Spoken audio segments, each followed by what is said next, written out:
After winning the Super Bowl, a lot of people are down on the Denver Broncos. Are they really going to be bad this year? We're about to get into it. You're watching the MJ Take on Sports Fan Entertainment.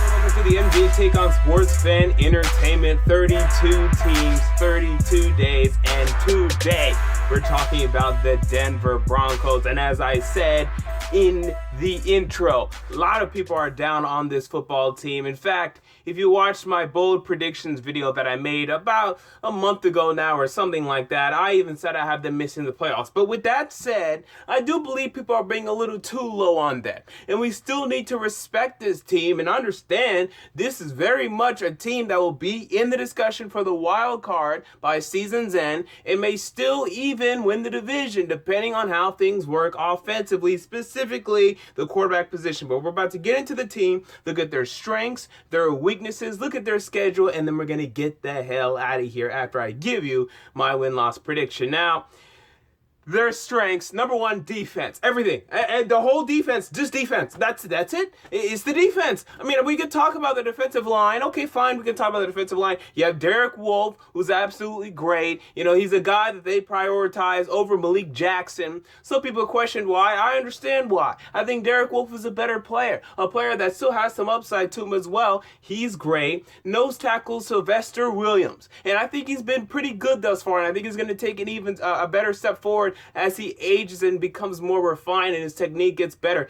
Because he's always been a strong, brewing defensive end. Defensive tackle. It's just been his technique that has some issues. As he gets older, he will get better. And then Vance Walker, who will be replacing Malik Jackson, he's going to do just fine in his own right. I'm not sure he's going to be as good, but he's going to be pretty damn good. Let's get to the linebackers, specifically the outside linebackers. Von Miller, who is fantastic. Oh my God, is he wonderful. We don't need to talk about Von Miller. We have DeMarcus Ware, who is aging pretty well. I mean, he's not as good as he used to be, but he's pretty freaking good, and he'd be the best pass rusher on probably 20 out of the 32 teams in the league. Okay, maybe a little less, but you know what I'm talking about here. And behind them, you have good depth. You have Shane Ray, who you drafted with, the 24th pick in the 2014 draft, or maybe it's 2015 draft, actually. The guy showed nice plays last season, had a nice job of stepping up when injuries happened to the starting outside linebackers. He stepped up, he played well, and in those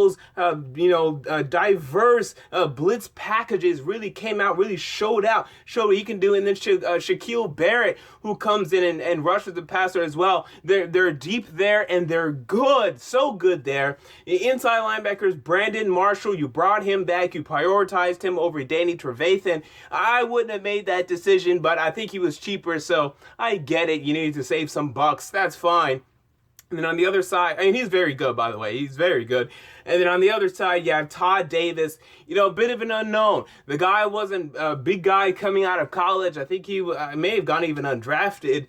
Don't really know much about him. If he's starting for the Broncos, though, he should be fine, because even if you're a bad player, you're surrounded by 10 people. At any given moment, you're surrounded by 10 good players. I mean, pretty much, maybe the strong safety isn't, no, you are. Yeah, you're surrounded by 10 good players at any given moment. So if you're surrounded by 10 good players, you should be able to do just fine. Todd Davis should be able to do just fine, but they don't have any depth here. Okay, the depth here is bad at inside linebacker. I don't know any of these guys. They played sporadically, but not enough to make any considerable determination if they're good players or not. So the depth there concerns me. If Brandon Marshall goes down, they're gonna have to start Todd Davis and some other loser. I don't love that, but you can survive. Why? Because there's 9 other good players on the football field at any given moment, and that will help you a lot. Let's move on to the secondary. Cornerbacks. Chris Harris Jr. Now, I wanted to go on record last year, and I thought it was deserved that he was a top 5 corner in the league, maybe even top 3. I didn't think he played as well as I thought he could last year. He didn't shut guys down like Josh Norman or Richard Sherman or, Patrick Peterson or any of those guys. He's still very good, though. He's still very good.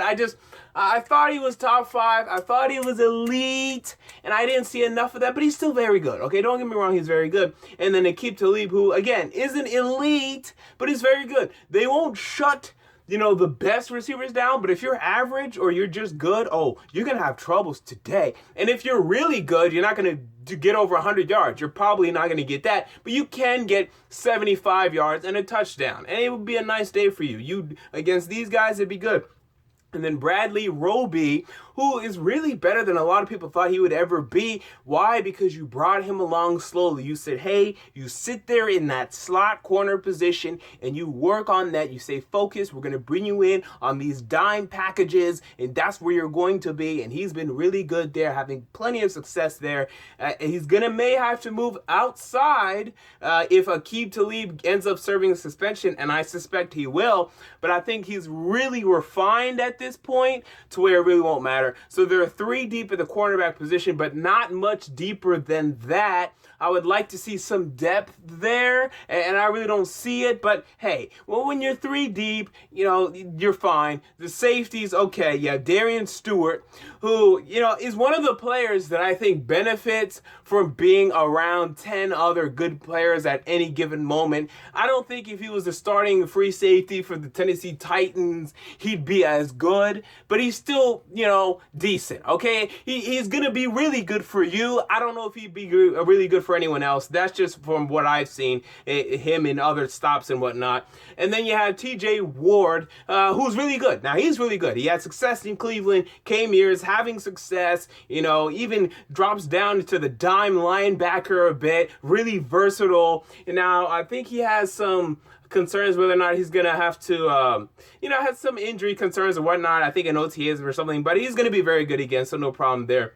Behind them, though, Shiloh Ko, the guy might be suspended for 2 games. It is not very good anyway. Can be a little, miss a couple tackles, be a little headstrong, needs to calm down, be a less aggressive from play to play, but he's still pretty good. And then you also drafted Justin Simmons out of Boston College. Don't expect him to make a big impact early, but as the season progresses, you can see him get on the field and make some plays. So the whole defense, it's great. And we need to remember, you can go far with that, man. I mean, the Houston Texans won their division, albeit a bad division. They won their division with this kind of model, with a great defense. And by the way, this Broncos defense is better, okay? That Texans defense was really good. This Broncos defense is better than that Texans defense was last season. Although the Texans defense was pretty damn good, I think the Broncos have more talent. So, with that in mind, let's go to the offense, where there's a position that is not a weakness, surprisingly. So let's talk about that one first, and that'd be the wide receivers. All right, Emmanuel Sanders continues to really play well, aging like fine wine. That's nice to see. Demaryius Thomas, I was disappointed in Demaryius Thomas last year. He's a better player than that. And I'm sick of this guy, whenever he goes up against these good teams, against these good corners, he gets frustrated, he gets conservative, he can be awful. I mean, remember that game against the Patriots? This guy wasn't doing diddly poo. I don't know what he was doing in the regular season game, not the playoff game. He could be a little mentally weak. He's never going to be Odell Beckham or Julio Jones it's a shame because he has the talent and you'll see those plays, but he just gets a little mentally weak sometimes, and it's pretty frustrating. He didn't show up in the playoffs like I thought he would, in the Super Bowl, in the AFC Championship, in the division.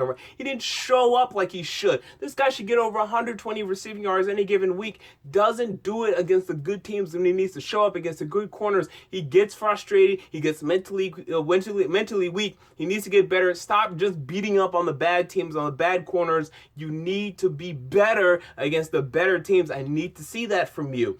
Behind the Benny Fowler is the number 3. I don't love that. It's just, He had like 200 something yards last season. No one really knows much about him. I don't love that.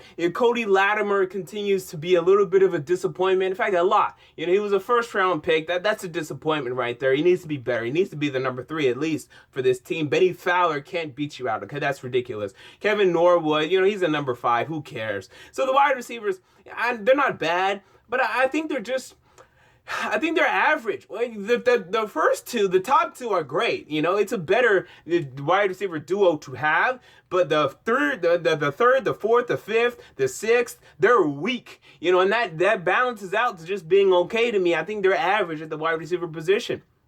Now let's get to their weaknesses, and we have 3. Okay, we're talking about the offensive line, although I think it can be okay. It depends. So Russell Okung, who you signed I'm laughing as I even think about it, to a $0 guaranteed deal. It's 3 years, I think it's like 5 years, 35 mil, but $0 guaranteed. So the minute he doesn't play well, see you later, sayonara, see ya. I mean, you're so gone, you can't even believe it. What an idiot, what a clown. But hey, it's good for you. You have Max Garcia on the left side. Hopefully he continues to develop. He's really good against the run right now. He needs to refine his pass blocking techniques. Matt Paradis at center, he's actually pretty good. So I think maybe even your best alignment right now. And by the way, Russell Okung, he's fine. I'd like to see a little more from him, but he's fine right now. Ty Sambrailo. So you guys drafted him last year. He was a tackle coming out of college, out of Colorado State, I believe. The guy really struggled as he played multiple positions, played guard, played tackle. Now they're really putting him at right guard. Hopefully he has success here. I think he's a tackle. I think he has too many tackle tendencies. He's not much of a mauler. At right guard, I don't know if I love this fit. I'm not sure he's ever going to be good at this spot. And then Donald Stevenson on the right side. The guy didn't play well for Kansas City last year. He got benched, and they played so much better in the offensive line. His benching was one of the reasons Kansas City ended up being a much better team. It racked off, 11 or 10 straight wins. He's one of the reasons. He was playing really poorly, got benched and deserved it. He's talking up saying, oh, this offense is a good fit for me. We'll see about that one, but he could definitely be good again, but I don't know. I don't buy it. Tight ends, I think they're weak. Virgil Green. I don't know why we keep talking about this guy. I guess he has an okay physical profile, but I don't think he ranks within the top 20 tight ends in the league.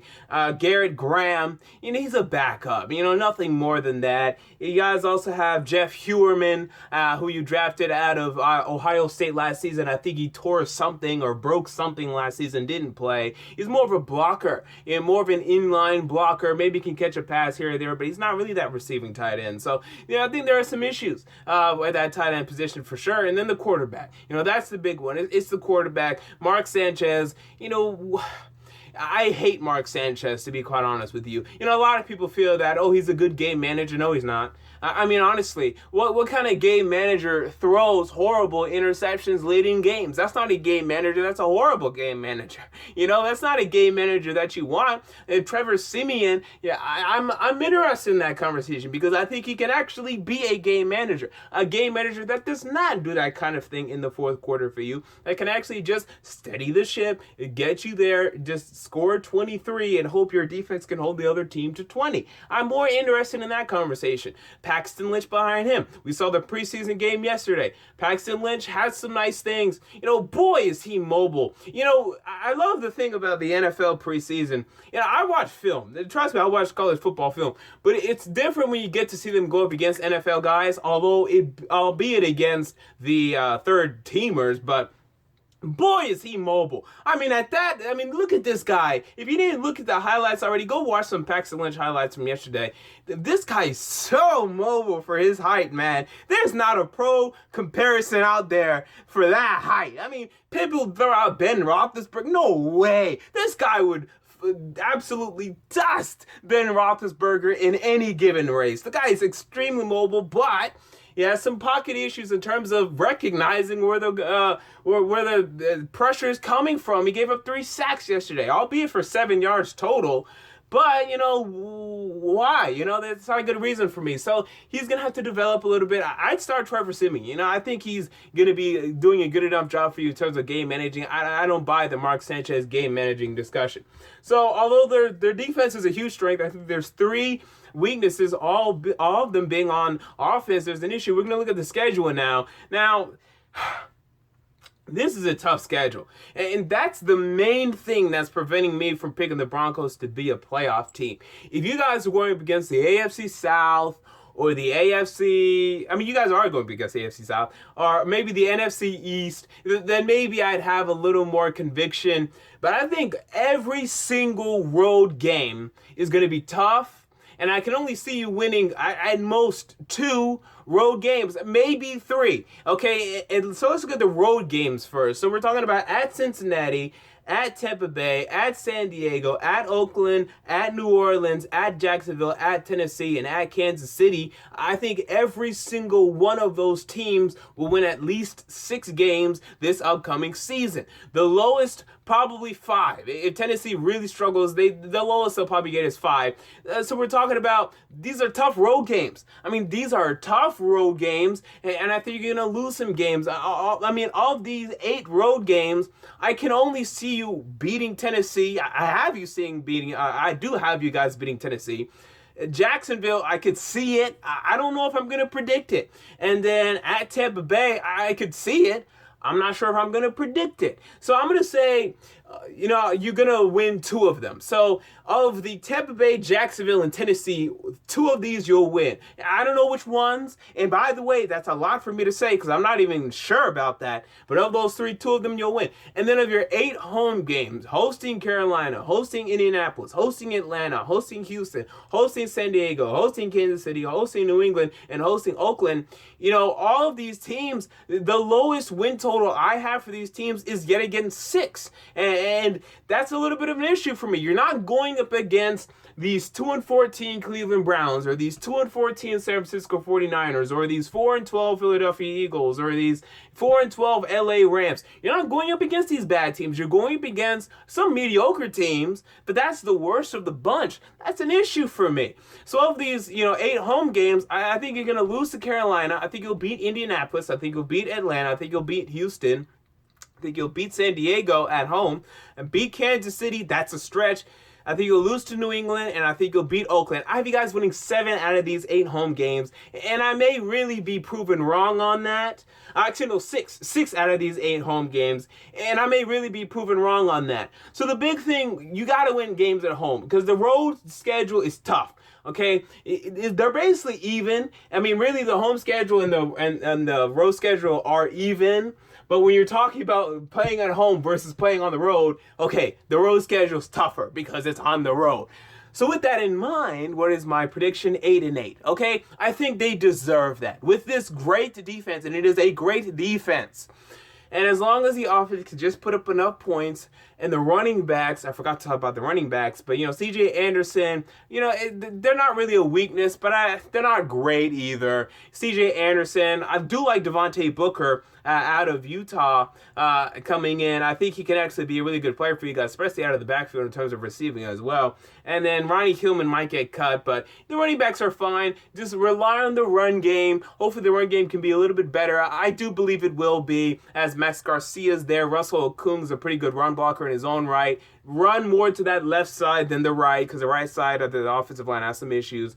Run the football, defense, keeping point totals down, and then winning some of these close games, because there's going to be a lot of close games here, and they proved last year that they can do that. So I'm saying best case scenario here, they can go 10-6, win the AFC West, go back to the playoffs, and then everyone will be saying, wow, what idiots we were, how could we doubt this team?